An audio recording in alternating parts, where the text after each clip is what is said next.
Los Tres Mosqueteros, Alexandre Dumas, prefacio, en el que se hace constar que, pese a sus nombres en os y en is, los héroes de la historia que vamos a tener el honor de contar a nuestros lectores no tienen nada de mitológico.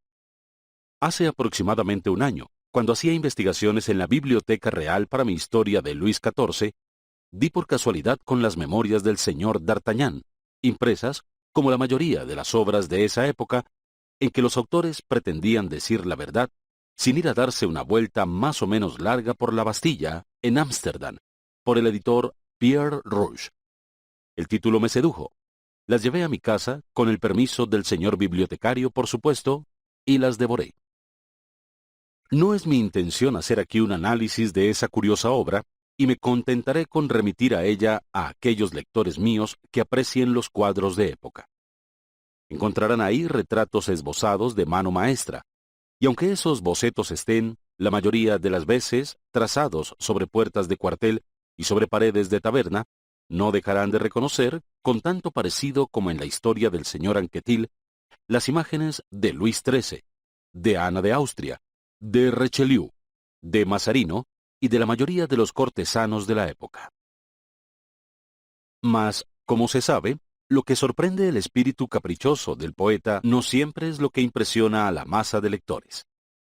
Ahora bien, al admirar, como los demás admirarán sin duda, los detalles que hemos señalado, lo que más nos preocupó fue una cosa a la que, por supuesto, nadie antes que nosotros había prestado la menor atención. D'Artagnan cuenta que, en su primera visita al señor de Treville, capitán de los mosqueteros del rey, encontró en su antecámara a 3 jóvenes que servían en el ilustre cuerpo en el que él solicitaba el honor de ser recibido, y que tenían por nombre los de Athos, Porthos y Aramis. Confesamos que estos 3 nombres extranjeros nos sorprendieron, y al punto nos vino a la mente que no eran más que seudónimos con ayuda de los cuales D'Artagnan había disimulado nombres tal vez ilustres, si es que los portadores de esos nombres prestados no los habían escogido ellos mismos el día en que, por capricho, por descontento o por falta de fortuna, se habían endosado la simple casaca de mosquetero. Desde ese momento no tuvimos reposo hasta encontrar, en las obras coetáneas, una huella cualquiera de esos nombres extraordinarios que tan vivamente habían despertado nuestra curiosidad. Solo el catálogo de los libros que leímos para llegar a esa meta llenaría un folletón entero, cosa que quizá fuera muy instructiva, pero a todas luces poco divertida para nuestros lectores. Nos contentaremos, pues, con decirles que en el momento en que, desalentados de tantas investigaciones infructuosas, íbamos a abandonar nuestra búsqueda, encontramos por fin, guiados por los consejos de nuestro ilustre y sabio amigo Paulin Paris, un manuscrito in folio, con la asignatura número 4772 o 4773, no lo recordamos exactamente, titulado así: Memorias del señor conde de la Fère, referentes a algunos de los sucesos que pasaron en Francia hacia finales del reinado del rey Luis XIII y el comienzo del reinado del rey Luis XIV. Adivínese si fue grande nuestra alegría cuando al hojear el manuscrito, última esperanza nuestra, encontramos en la 20ª página el nombre de Athos, en la 27ª el nombre de Porthos y en la 31ª el nombre de Aramis. El descubrimiento de un manuscrito completamente desconocido, en una época en que la ciencia histórica es impulsada a tan alto grado, nos pareció casi milagroso. Por eso nos apresuramos a solicitar permiso para hacerlo imprimir, con objeto de presentarnos un día con el bagaje de otros a la Academia de Inscripciones y Bellas Letras, si es que no conseguimos, cosa muy probable, entrar en la Academia Francesa con nuestro propio bagaje. Debemos decir que ese permiso nos fue graciosamente otorgado. Lo que consignamos aquí para desmentir públicamente a los malévolos que pretenden que vivimos bajo un gobierno más bien poco dispuesto con los literatos. Ahora bien, lo que hoy ofrecemos a nuestros lectores es la primera parte de ese manuscrito, restituyéndole el título que le conviene, comprometiéndonos a publicar inmediatamente la segunda, si, como estamos seguros, esta primera parte obtiene el éxito que merece. Mientras tanto, como el padrino es un segundo padre, invitamos al lector a echar la culpa de su placer o de su aburrimiento a nosotros, y no al conde de la Fère. Sentado esto, pasemos a nuestra historia. Capítulo primero. Los tres presentes del señor D'Artagnan padre. El primer lunes del mes de abril de 1625, el burgo de Meung, donde nació el autor del Román de la Rose, parecía estar en una revolución tan completa como si los hugonotes hubieran venido a hacer de ella una segunda Rochelle. Muchos burgueses, al ver huir a las mujeres por la calle mayor, al oír gritar a los niños en el umbral de las puertas, se apresuraban a endosarse la coraza, y respaldando su aplomo algo incierto, con un mosquete o una partesana, se dirigían hacia la hostería del Franc Minier, ante la cual bullía, creciendo de minuto en minuto, un grupo compacto, ruidoso y lleno de curiosidad. En ese tiempo los pánicos eran frecuentes, y pocos días pasaban sin que una aldea a otra registrara en sus archivos algún acontecimiento de ese género. Estaban los señores que guerreaban entre sí. Estaba el rey que hacía la guerra al cardenal. Estaba el español que hacía la guerra al rey. Luego, además de estas guerras sordas o públicas, secretas o patentes, estaban los ladrones, los mendigos, los hugonotes, los lobos y los lacayos que hacían la guerra a todo el mundo. Los burgueses se armaban siempre contra los ladrones, contra los lobos, contra los lacayos, con frecuencia contra los señores y los hugonotes, algunas veces contra el rey, pero nunca contra el cardenal ni contra el español. De este hábito adquirido resulta, pues, que el susodicho primer lunes del mes de abril de 1625, los burgueses, al oír el barullo y no ver ni el banderín amarillo y rojo, ni la librea del duque de Richelieu, se precipitaron hacia la hostería del Franc Minier. Llegados allí, todos pudieron ver y reconocer la causa de aquel jaleo. Un joven, pero hagamos su retrato de un solo trazo. Figuraos a Don Quijote a los 18 años, un Don Quijote descortezado, sin cota ni quijotes, un Don Quijote revestido de un jubón de lana, cuyo color azul se había transformado en un matiz impreciso de heces y de azul celeste.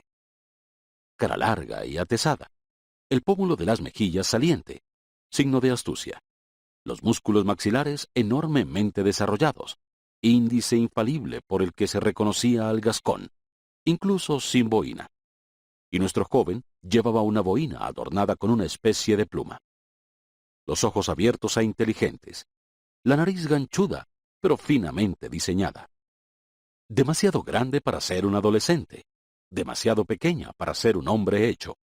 Un ojo poco acostumbrado le habría tomado por un hijo de aparcero de viaje, de no ser por su larga espada que, prendida de un tajalí de piel, golpeaba las pantorrillas de su propietario cuando estaba de pie, y el pelo erizado de su montura cuando estaba a caballo.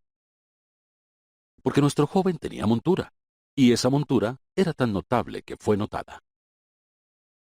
Era una jaca del Beam, de 12 a 14 años, de pelaje amarillo, sin crines en la cola, mas no sin gabarros en las patas, y que, caminando con la cabeza más abajo de las rodillas, lo cual volvía inútil la aplicación de la martingala, hacía pese a todo sus 8 leguas diarias. Por desgracia, las cualidades de este caballo estaban tan bien ocultas bajo su pelaje extraño y su porte incongruente, que en una época en que todo el mundo entendía de caballos, la aparición de la susodicha jaca en Meung, donde había entrado hacía un cuarto de hora más o menos por la puerta de Beaugency, produjo una sensación cuyo disfavor repercutió sobre su caballero. Y esa sensación había sido tanto más penosa para el joven D'Artagnan, así se llamaba el Don Quijote de este nuevo Rocinante, cuanto que no se le ocultaba el lado ridículo que le prestaba, por buen caballero que fuese, semejante montura. También él había lanzado un fuerte suspiro al aceptar el regalo que le había hecho el señor D'Artagnan padre.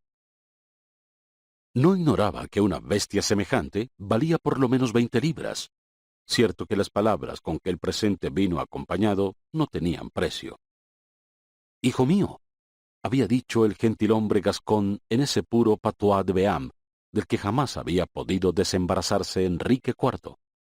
«Hijo mío, este caballo ha nacido en la casa de vuestro padre.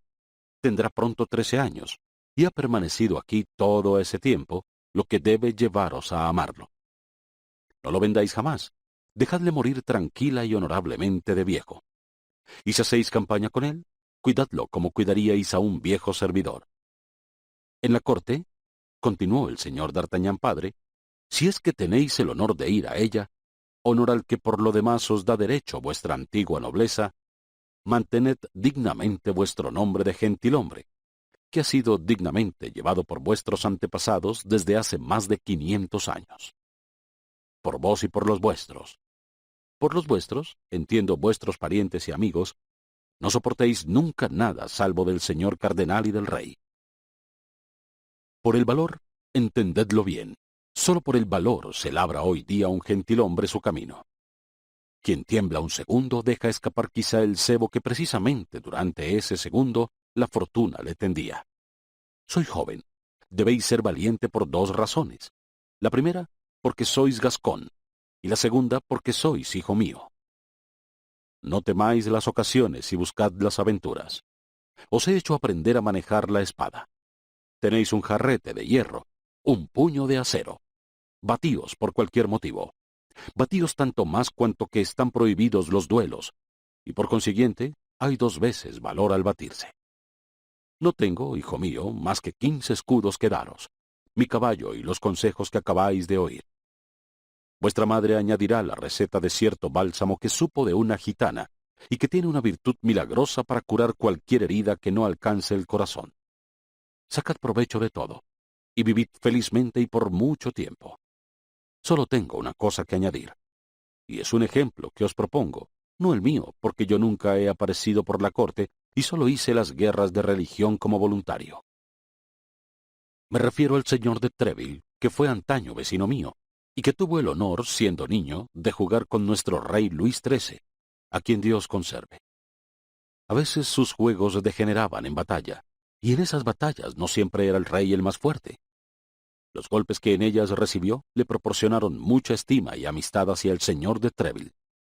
Más tarde, el señor de Treville se batió contra otros en su primer viaje a París 5 veces. Tras la muerte del difunto rey, hasta la mayoría del joven, sin contar las guerras y los asedios, 7 veces. Y desde esa mayoría hasta hoy, quizá 100. Y pese a los edictos, las ordenanzas y los arrestos, vedle capitán de los mosqueteros, es decir, jefe de una legión de césares a quien el rey hace mucho caso, y a quien el señor cardenal teme, precisamente el que, como todos saben, no teme a nada. Además, el señor de Treville gana 10.000 escudos al año. Es por tanto un gran señor. Comenzó como vos. Idle a ver con esta carta y amoldad vuestra conducta a la suya para ser como él. Con esto, el señor D'Artagnan padre ciñó a su hijo su propia espada, lo besó tiernamente en ambas mejillas y le dio su bendición. Al salir de la habitación paterna, el joven encontró a su madre, que lo esperaba con la famosa receta cuyo empleo los consejos que acabamos de referir debían hacer bastante frecuente. Los adioses fueron por este lado más largos y tiernos de lo que habían sido por el otro, no porque el señor D'Artagnan no amara a su hijo, que era su único vástago, sino porque el señor D'Artagnan era hombre, y hubiera considerado digno de un hombre dejarse llevar por la emoción, mientras que la señora D'Artagnan era mujer, y además madre. Lloró en abundancia, y digámoslo en alabanza del señor D'Artagnan hijo, por más esfuerzo que él hizo por aguantar sereno como debía estarlo un futuro mosquetero, la naturaleza pudo más, y derramó muchas lágrimas de las que a duras penas consiguió ocultar la mitad.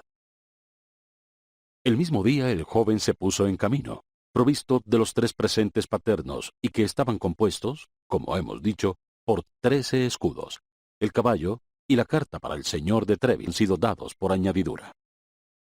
Con semejante vademecum, D'Artagnan sente copia exacta del héroe de Cervantes, con quien tan felizmente le hemos comparado cuando nuestros deberes de historiador nos han obligado a trazar su retrato.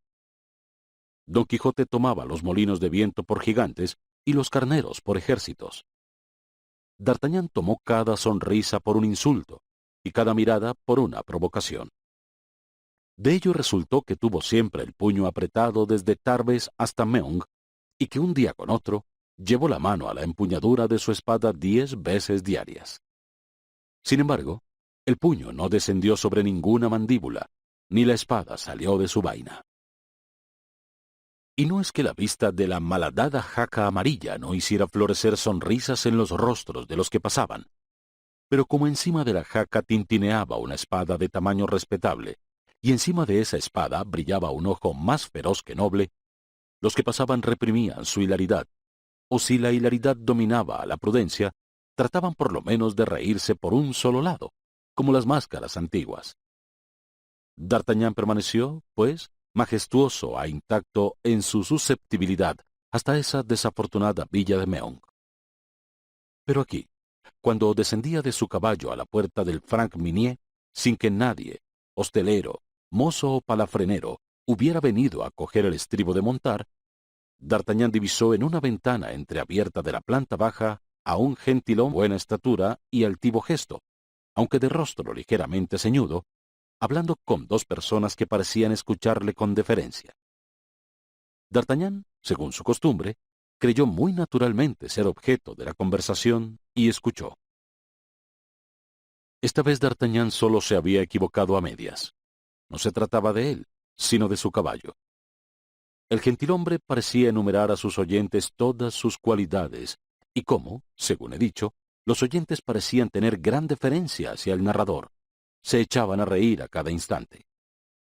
Como media sonrisa bastaba para despertar la irascibilidad del joven, fácilmente se comprenderá el efecto que en él produjo tan ruidosa hilaridad.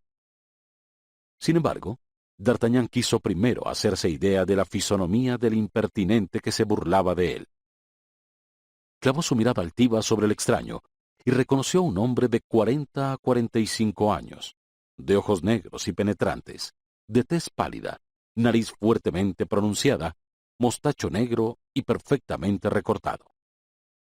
Iba vestido con un jubón y calzas violetas con agujetas de igual color, sin más adorno que las cuchilladas habituales por las que pasaba la camisa. Aquellas calzas y aquel jubón, aunque nuevos, parecían arrugados como vestidos de viaje largo tiempo encerrados en un baúl. D'Artagnan hizo todas estas observaciones con la rapidez del observador más minucioso y, sin duda, por un sentimiento instintivo que le decía que aquel desconocido debía tener gran influencia sobre su vida futura. Y como en el momento en que D'Artagnan fijaba su mirada en el gentilhombre de jubón violeta, el gentilhombre hacía respecto a la jaca bearnesa una de sus más sabias y más profundas demostraciones, sus dos oyentes estallaron en carcajadas, y él mismo dejó contra su costumbre vagar visiblemente, si es que se puede hablar así, una pálida sonrisa sobre su rostro. Aquella vez no había duda. D'Artagnan era realmente insultado.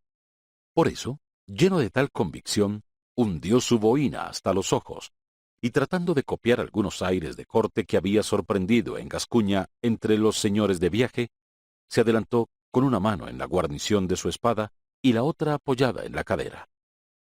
Desgraciadamente, a medida que avanzaba, la cólera le enceguecía más y más, y en vez del discurso digno y altivo que había preparado para formular su provocación, solo halló en la punta de su lengua una personalidad grosera que acompañó con un gesto furioso. Señor! —exclamó. —Señor, ¿qué os ocultáis tras ese póstigo? Sí, vos. Decidme un poco de qué os reís y nos reiremos juntos.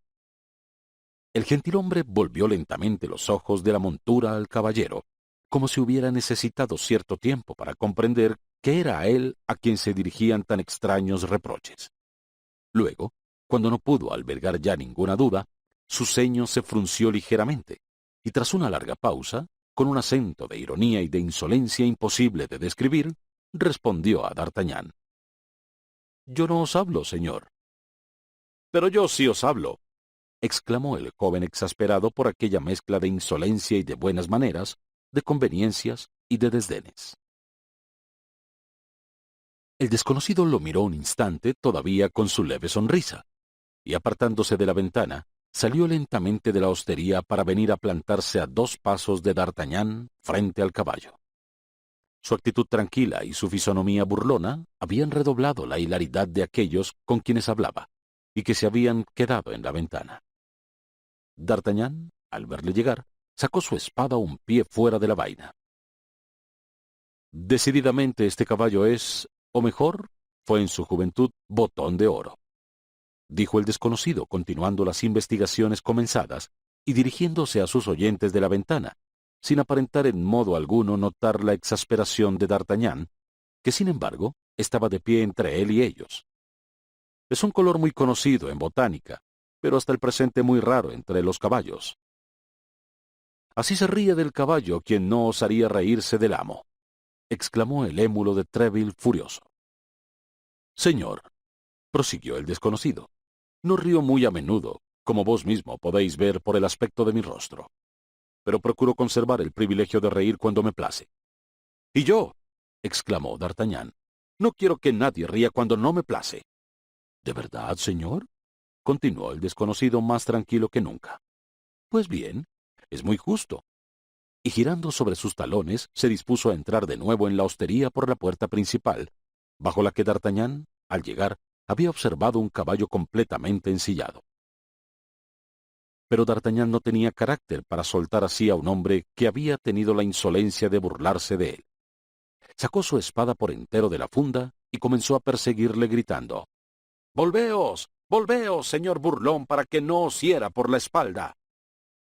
«¿Herirme a mí?», dijo el otro, girando sobre sus talones y mirando al joven con tanto asombro como desprecio. «Vamos, vamos, querido, estáis loco». Luego, en voz baja y como si estuviera hablando consigo mismo: «Es enojoso», prosiguió.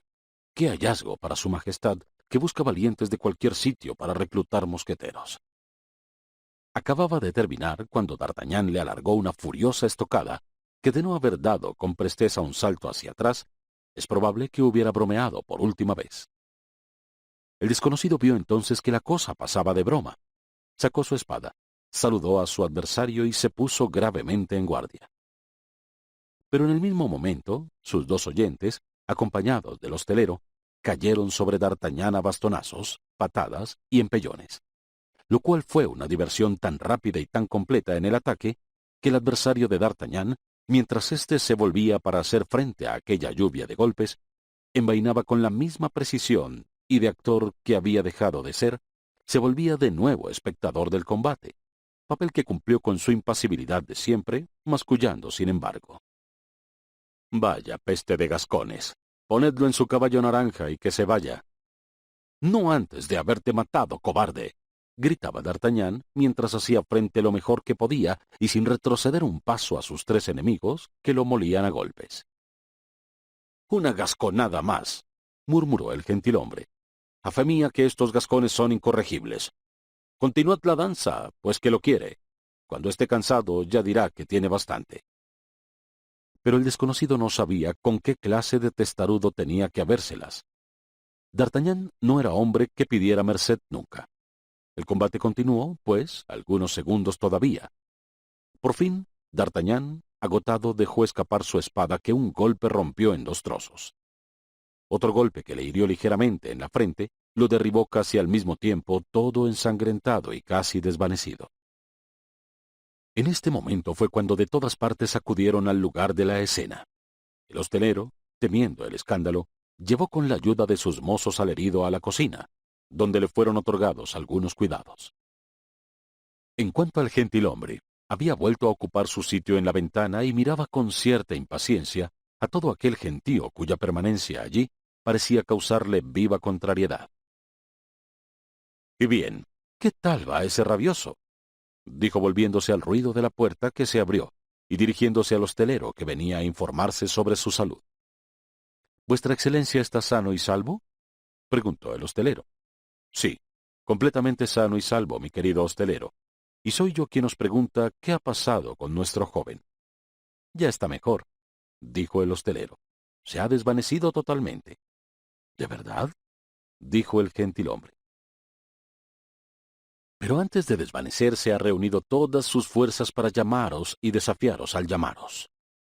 «Ese buen mozo es el diablo en persona», exclamó el desconocido.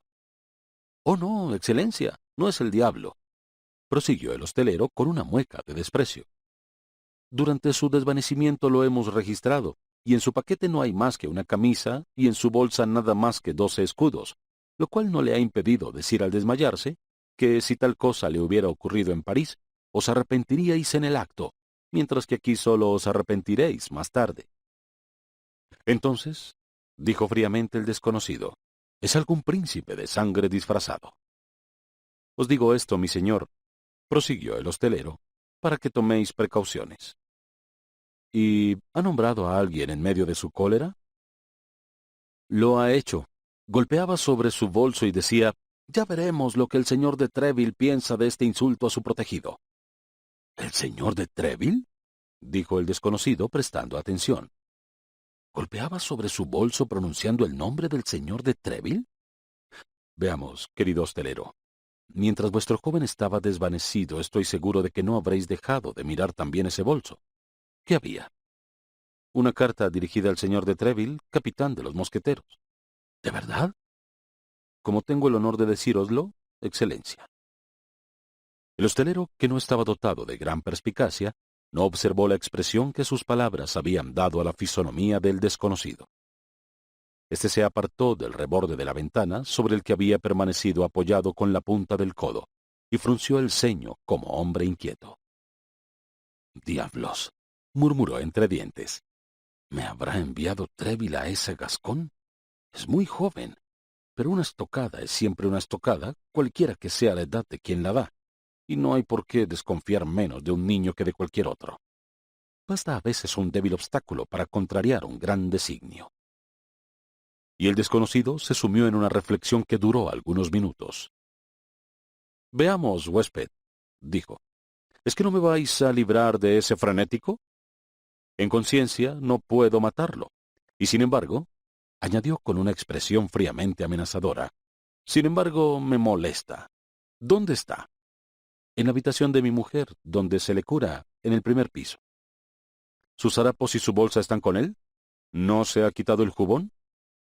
«Al contrario, todo está abajo, en la cocina. Pero dado que ese joven loco os molesta...» «Por supuesto. Provoca en vuestra hostería un escándalo que las gentes honradas no podrían aguantar. Subid a vuestro cuarto, haced mi cuenta y avisad a mi lacayo». «¿Cómo? ¿El señor nos deja ya?» «Lo sabéis de sobra, puesto que os he dado orden de ensillar mi caballo». «¿No se me ha obedecido?» «Claro que sí. Y como vuestra excelencia ha podido ver, su caballo está en la entrada principal completamente aparejado para partir». «Está bien. Haced entonces lo que os he pedido». «Vaya», se dijo el hostelero, «¿tendrá miedo del muchacho?» Pero una mirada imperativa del desconocido vino a detenerle en seco.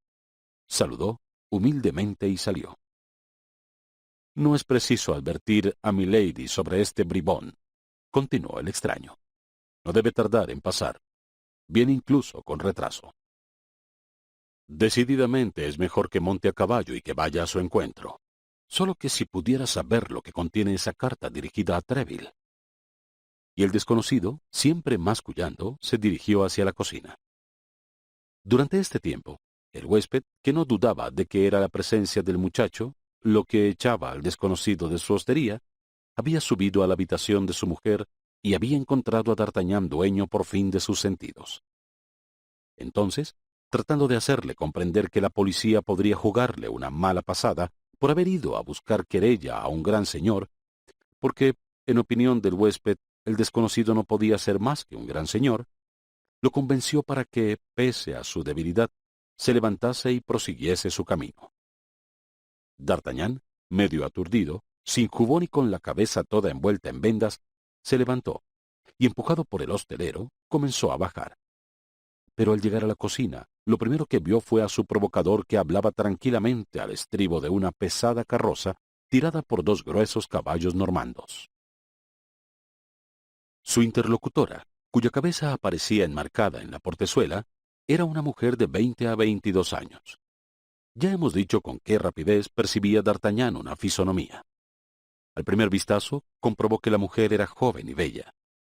Pero esta belleza le sorprendió tanto más, cuanto que era completamente extraña a las comarcas meridionales que D'Artagnan había habitado hasta entonces.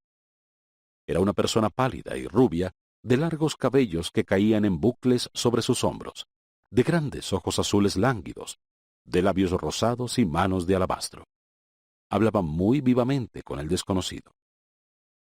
Entonces, su eminencia me ordena, decía la dama, volver inmediatamente a Inglaterra y avisarle directamente si el duque abandona Londres.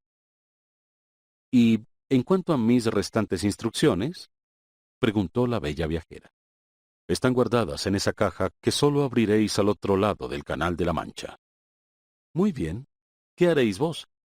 Yo regreso a París. ¿Sin castigar a ese insolente muchachito? Preguntó la dama. El desconocido iba a responder, pero en el momento en que abría la boca, D'Artagnan, que lo había oído todo, se abalanzó hacia el umbral de la puerta. «Es ese insolente muchachito el que castiga a los otros», exclamó, «y espero que esta vez aquel a quien debe castigar no escapará como la primera». «¿No escapará?», dijo el desconocido, frunciendo el ceño. «No, delante de una mujer no osaríais huir, eso presumo». «Pensad», dijo Milady al ver al gentilhombre llevar la mano a su espada, «pensad que el menor retraso puede perderlo todo». «Tenéis razón», exclamó el gentilhombre. «Partid, pues, por vuestro lado. Yo parto por el mío». Y saludando a la dama con un gesto de cabeza, se abalanzó sobre su caballo, mientras el cochero de la carroza azotaba vigorosamente a su tiro. Los dos interlocutores partieron, pues, al galope, alejándose cada cual por un lado opuesto de la calle. ¡Vuestro gasto!, vociferó el hostelero, cuyo afecto a su viajero se trocaba en profundo desdén al ver que se alejaba sin saldar sus cuentas. «¡Paga, bribón!», gritó el viajero, siempre galopando a su lacayo, el cual arrojó a los pies del hostelero 2 o 3 monedas de plata y se puso a galopar tras su señor. «¡Ah, cobarde! ¡Ah, miserable! ¡Ah, falso gentilhombre!», exclamó D'Artagnan, lanzándose a su vez tras el lacayo. Pero el herido estaba demasiado débil aún para soportar semejante sacudida. Apenas hubo dado 10 pasos, cuando sus oídos le zumbaron, le dominó un vahido, una nube de sangre pasó por sus ojos y cayó en medio de la calle gritando todavía: «¡Cobarde! ¡Cobarde! ¡Cobarde!». «En efecto, es muy cobarde», murmuró el hostelero aproximándose a D'Artagnan y tratando mediante esta adulación de reconciliarse con el pobre muchacho, como la garza de la fábula con su límaco nocturno. «Sí, muy cobarde», murmuró D'Artagnan. «Pero ella, ¡qué hermosa!». «¿Quién ella?», preguntó el hostelero. «Milady», balbuceó D'Artagnan, y se desvaneció por segunda vez. «Es igual», dijo el hostelero. «Pierdo 2, pero me queda este al que estoy seguro de conservar por lo menos algunos días. Siempre son 11 escudos de ganancia». Ya se sabe que 11 escudos constituían precisamente la suma que quedaba en la bolsa de D'Artagnan. El hostelero había contado con 11 días de enfermedad, a escudo por día, pero había contado con ellos sin su viajero. Al día siguiente, a las 5 de la mañana, D'Artagnan se levantó. Bajó él mismo a la cocina. Pidió, además de otros ingredientes cuya lista no ha llegado hasta nosotros, vino, aceite, romero, y con la receta de su madre en la mano, se preparó un bálsamo con el que ungió sus numerosas heridas, renovando él mismo sus vendas y no queriendo admitir la ayuda de ningún médico. Gracias, sin duda, a la eficacia del bálsamo de Bohemia, y quizá también gracias a la ausencia de todo doctor, D'Artagnan se encontró de pie aquella misma noche, y casi curado al día siguiente. Pero en el momento de pagar aquel romero, aquel aceite y aquel vino, único gasto del amo que había guardado dieta absoluta, mientras que, por el contrario, el caballo amarillo, al decir del hostelero al menos, había comido 3 veces más de lo que razonablemente se hubiera podido suponer por su talla. D'Artagnan no encontró en su bolso más que su pequeña bolsa de terciopelo raído, así como los 11 escudos que contenía. En cuanto a la carta dirigida al señor de Treville, había desaparecido. El joven comenzó por buscar aquella carta con gran impaciencia, volviendo y revolviendo 20 veces sus bolsos y bolsillos, buscando y rebuscando en su talego, abriendo y cerrando su bolso. Pero cuando se hubo convencido de que la carta era inencontrable, entró en un tercer acceso de rabia que a punto estuvo de provocarle un nuevo consumo de vino y de aceite aromatizados. Porque, al ver a aquel joven de mala cabeza acalorarse y amenazar con romper todo en el establecimiento si no encontraba su carta, el hostelero había cogido ya un chuzo, su mujer un mango de escoba y sus criados los mismos bastones que habían servido la víspera. «¡Mi carta de recomendación!», gritaba D'Artagnan. «¡Mi carta de recomendación por todos los diablos! ¡Os ensarto a todos como hortelanos!». Desgraciadamente, una circunstancia se oponía a que el joven cumpliera su amenaza. Y es que, como ya lo hemos dicho, su espada se había roto en 2 trozos durante la primera refriega, cosa que él había olvidado por completo. Y de ello resultó que cuando D'Artagnan quiso desenvainar, se encontró armado pura y simplemente con un trozo de espada de 8 o 10 pulgadas, más o menos, que el hostelero había encasquetado cuidadosamente en la vaina. En cuanto al resto de la hoja, el chef la había ocultado hábilmente para hacerse una aguja mechera. Sin embargo, esta decepción no hubiera detenido probablemente a nuestro fogoso joven si el huésped no hubiera pensado que la reclamación que le dirigía su viajero era perfectamente justa. Pero, en realidad, dijo bajando su chuzo, ¿dónde está esa carta? Sí, ¿dónde está esa carta?, gritó D'Artagnan. Os prevengo ante todo que esa carta es para el señor de Treville y que es preciso que aparezca, porque si no aparece, él sabrá de sobra hacerla aparecer. Esta amenaza acabó por intimidar al hostelero. Después del rey y del señor cardenal, el señor de Treville era el hombre cuyo nombre era quizá el repetido con más frecuencia por los militares e incluso por los burgueses. También estaba el padre Joseph, cierto, pero su nombre a él nunca le era pronunciado sino en voz baja. Tan grande era el terror que inspiraba la eminencia gris, como se llamaba al familiar del cardenal. Por eso, arrojando su chuzo lejos de sí, y ordenando a su mujer hacer otro tanto con su mango de escoba, y a sus servidores con sus bastones, fue el primero que dio ejemplo en buscar la carta perdida. ¿Es que esa carta encerraba algo precioso?, preguntó el hostelero al cabo de un instante de investigaciones inútiles. «Diablos, ya lo creo», exclamó el gascón, que contaba con aquella carta para hacer su carrera en la corte. «Contenía mi fortuna». «¿Bonos contra el tesoro?», preguntó el hostelero inquieto. «Bonos contra la tesorería particular de su majestad», respondió D'Artagnan, que contando con entrar en el servicio del rey gracias a esta recomendación, creía poder dar aquella respuesta algo aventurada sin mentir. «¡Diablos!», dijo el hostelero completamente desesperado. «Pero no importa», continuó D'Artagnan con el aplomo nacional. «No importa, el dinero no es nada, pero esa carta sí lo era todo. Hubiera preferido perder antes 1000 pistolas que perderla». Nada arriesgaba diciendo 20.000, pero cierto pudor juvenil lo contuvo. Un rayo de luz alcanzó de pronto la mente del hostelero, que se daba a todos los diablos al no encontrar nada. «¿Esa carta no se ha perdido?», exclamó. «¿Ah?», dijo D'Artagnan. «No, os la han robado». «¿Robado? ¿Y quién?». «El gentilhombre de ayer. Bajó a la cocina donde estaba vuestro jubón. Se quedó allí solo. Apostaría que ha sido él quien la ha robado». «¿Lo creéis?», respondió D'Artagnan poco convencido, porque sabía mejor que nadie la importancia completamente personal de aquella carta y no veía en ella nada que pudiera provocar la codicia. El hecho es que ninguno de los criados, ninguno de los viajeros presentes, hubiera ganado nada poseyendo aquel papel. «Decís, pues», respondió D'Artagnan, «que sospecháis de ese impertinente gentilhombre». «Os digo que estoy seguro», continuó el hostelero.